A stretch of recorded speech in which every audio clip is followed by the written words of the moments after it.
రాయినెట్‌కి స్వాగతం. ఈరోజు credit card మన ద్వారా రాయినెట్ పోర్టల్ ద్వారా అప్లై చేసే బెనిఫిట్స్ ఏంటి? కస్టమర్‌కి వచ్చే బెనిఫిట్స్ ఏంటి? అలాగే క్రెడిట్ కార్డ్ యూజ్ చేయడం వల్ల కస్టమర్‌కి వచ్చే బెనిఫిట్స్ ఏంటి? ఇవన్నీ కూడా మనం ఇప్పుడు చూద్దాం ఈ 2 టాపిక్స్ గురించి. ఫస్ట్ మనం రాయినెట్ ద్వారా కస్టమర్‌కి క్రెడిట్ కార్డ్ అప్లై చేస్తే కస్టమర్‌కి టైం సేవ్ అవుతుంది. టైం సేవ్ ఎలా అవుతుంది అంటే కస్టమర్ ఒక్కొక్క బ్యాంక్‌కి వెళ్లి క్రెడిట్ కార్డ్ అప్లై చేసే బదులు అన్ని బ్యాంక్స్ మన దగ్గర ఉండటం బట్టి కస్టమర్‌కి టైం సేవ్ అవుతుంది. అలాగే మనీ కూడా సేవ్ అవుతుంది. ఇది ఎలాగా అంటే సో, ఆహ్, అక్కడ ఒక బ్యాంక్ నుంచి ఇంకొక బ్యాంక్‌కి ట్రావెల్ చేయాలి గదా!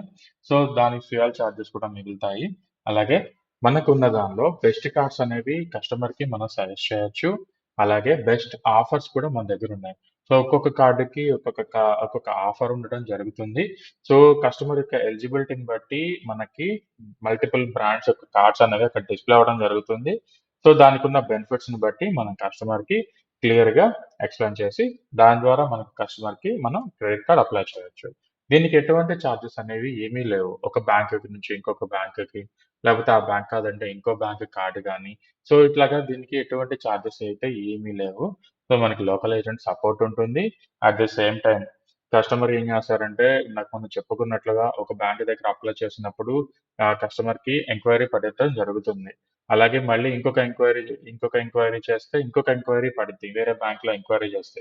ఇన్ని ఎంక్వైరీస్ మల్టిపుల్ ఎంక్వైరీస్ అనేది కస్టమర్ మీద పడకుండా కేవలం మనం జస్ట్ సింగిల్ అటెంప్ట్‌లోనే మల్టిపుల్ బ్యాంక్స్, మల్టిపుల్ కార్డ్స్ అనేవి మనం ఇక్కడ అప్లై చేయడం వల్ల కస్టమర్‌కి సిబిల్ గూడా ఎటువంటి ఎఫెక్ట్ అవ్వకుండా ఉండటం జరుగుతుంది.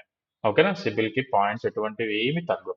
కేవలం జస్ట్ ఒక ఎంక్వైరీతోనే మనం ఇక్కడ మల్టిపుల్ బ్రాండ్స్ అనేవి మనం ఇక్కడ చెక్ చేయడం జరుగుతుంది. ఓకే. ఇప్పుడు కస్టమర్‌కి క్రెడిట్ కార్డ్ వల్ల కలిగే బెనిఫిట్స్ ఏంటో ఒకసారి చూద్దాం. ఇన్ని ఆప్షన్స్ ఇన్ని బెనిఫిట్స్ అనేవి కస్టమర్‌కి ఉండడం జరిగింది. First easy access to credit. కస్టమర్‌కి ఏదైనా పర్చేస్ చేయాలంటే ఏదైనా డబ్బులు కావాలి అప్పటికప్పుడు డబ్బులు అవసరమైనయి అంటే ఏం చేస్తారు? మనకుండే బెనిఫిట్ ఏంటి అంటే సో బ్యాంక్‌కెళ్ళి అప్లై చేయాలి. బట్ ఇక్కడ బ్యాంక్‌కెళ్ళి అప్లై చేయాల్సిన అవసరం లేదు. లోన్ అప్లై చేయాల్సిన అవసరం లేదు. ఒకవేళ బ్యాంక్‌కి ఎళ్లి లోన్ అప్లై చేశాడనుకోండి, దానికి ఎటువంటి ప్రాసెసింగ్ ఫీ అవసరం లేదు. అలాగే ఒక వస్తువు క్రెడిట్ కార్డ్ మీద పర్చేస్ చేసిన తర్వాత 45 డేస్ వరకు దాని మీద ఎటువంటి ఇంట్రెస్ట్ పడదు. మళ్ళీ మనం 45 డేస్‌కి ఏదైతే కస్టమర్ పర్చేస్ చేశాడో, ఆ వస్తువు యొక్క వాల్యూ ఏదైతే ఉందో అది 45 డేస్ లోపు కస్టమర్ పే చేసుకోవచ్చు. అలాగే line of credit. CIBIL score అనేది ఇంప్రూవ్ చేయడానికి ఈ క్రెడిట్ కార్డ్ అనేది ఒక కీలకమైనది. ఎప్పటికప్పుడు మనం తీసుకున్న పర్చేస్ ఏదైతే క్రెడిట్ కార్డ్ మీద పర్చేస్ చేస్తామో, ఆ అమౌంట్ గనక మనం ఎప్పటికప్పుడు క్లియర్ చేస్తూ ఉంటే గనక, క్రెడిట్ స్కోర్ కూడా పెరగటం జరుగుతుంది. క్రెడిట్ స్కోర్ అంటే ఇక్కడ సిబిల్ స్కోర్. సిబిల్ స్కోర్ కూడా ఇక్కడ పెరగటం జరుగుతుంది. అలాగే ఇంకొక బెనిఫిట్ ఏంటి అంటే ఈఎంఐ ఫెసిలిటీ. మనం ఎప్పుడైనా సరే ఒక వస్తువు కొన్న తర్వాత దానికి ఇప్పుడు ఫర్ ఎగ్జాంపుల్ ఒక 1,00,000 పెట్టి కస్టమర్ ల్యాప్‌టాప్ కొన్నారు. ఆ ల్యాప్‌టాప్‌కి 1,00,000 నెక్స్ట్ మంత్ కట్టలేకపోయారు. దాన్నేం చెయ్యొచ్చు అంటే, మనం ఈ ఈ ఈజీ ఈక్విటీ మంత్లీ ఇన్‌స్టాల్‌మెంట్‌లోకి కన్వర్ట్ చేసుకోవచ్చు. ఇన్‌స్టాల్‌మెంట్స్‌గా మనం పే చేసుకోవచ్చు. At the same time customer spend చేసే దాని మీద మనకి ఇన్సెంటివ్స్, ఆఫర్స్ కూడా ఉండడం జరుగుతుంది. మూవీ టికెట్స్ గానీ, హోటల్స్ కానీ, అలాగే డైనింగ్ కానీ, అలాగే కొన్ని కొన్ని అమెజాన్, ఫ్లిప్‌కార్ట్ ఇట్లాంటి వెబ్‌సైట్స్‌లో కొన్ని కొన్ని స్పెషల్ డేస్, కొన్ని స్పెషల్ ఆఫర్స్ పెడతా ఉంటారు. వాటిల్లో ఈ కార్డ్ యూజ్ చేస్తే మీకు ఇంత బెనిఫిట్ వస్తుంది. లేకపోతే ఆ కార్డ్ యూజ్ చేసి కొన్న వాటికి మీరు ఎటువంటి నో కాస్ట్ ఈఎంఐ ద్వారా ఈ కన్వర్ట్ చేసుకోవచ్చు. ఈఎంఐస్‌లోకి కన్వర్ట్ చేసుకోవచ్చు. ఇట్లాంటి ఆఫర్స్ చాలా ఉండడం జరుగుతుంది. ఓకే. అలాగే ఫ్రీక్వెంట్‌గా ట్రావెల్ చేసే వాళ్ళకైతే ఇది airport lounges without any cost వాళ్ళు విజిట్ చేయడం జరగొచ్చు. కేవలం 2-3 రూపీస్‌కి ఎయిర్‌పోర్ట్ లాంజెస్ విజిట్ చేయొచ్చు. అలాగే ఫ్యూయల్ సర్చార్జ్. మీకు కొన్ని కార్డ్స్ మీద ఫ్యూయల్ కొట్టించుకొని క్రెడిట్ కార్డ్ మీద స్వైప్ చేస్తే వాటికి ఫ్యూయల్ సర్చార్జ్ అనేది కూడా పడటం జరగదు. దీంతో పాటు రివార్డ్ పాయింట్స్ ఉండడం జరిగింది.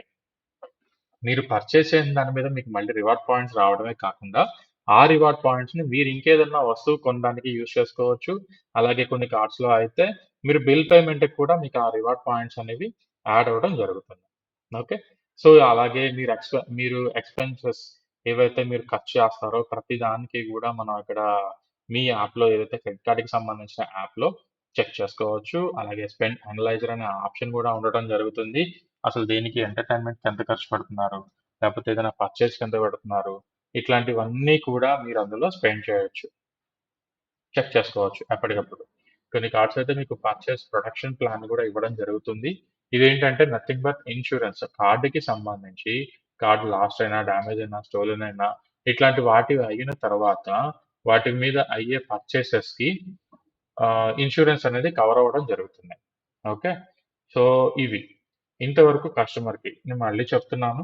మన ద్వారా కస్టమర్కి అప్లై చేస్తే టైం సేవ్ అవుతుంది, మనీ సేవ్ అవుతుంది. ఇంకా మన దానిలో మల్టిపుల్ బ్రాండ్స్ ఉంటాయి కాబట్టి ఆ మల్టిపుల్ బ్రాండ్స్లో మంచి కార్డు, అలాగే బెస్ట్ ఆఫర్స్ ఉన్న కార్డు సెలెక్ట్ చేసుకోవచ్చు. అలాగే ఎటువంటి ఎక్స్ట్రా సర్వీసెస్ అనేది మనకు ఎక్స్ట్రా చార్జెస్ అనేవి ఏవీ లేవు. లోకల్ ఏజెంట్ సపోర్ట్ ఉంటుంది. అలాగే సిబిల్ స్కోర్ తగ్గకుండా మన దగ్గర కేవలం సింగిల్ ఎంక్వైరీతోనే మల్టిపుల్ మల్టిపుల్ బ్యాంక్స్ యొక్క మల్టిపుల్ కార్డ్స్ అనేవి మనం ఇక్కడ చెక్ చేయడం జరుగుతుంది. ఓకే, సో ఇన్ని బెనిఫిట్స్ ఉన్నాయి కాబట్టి మనం ఖచ్చితంగా కస్టమర్కి చాలా కాన్ఫిడెంట్గా క్రెడిట్ కార్డ్స్ అనేవి మనం సేల్ చేయొచ్చు. Okay, happy selling. Thank you.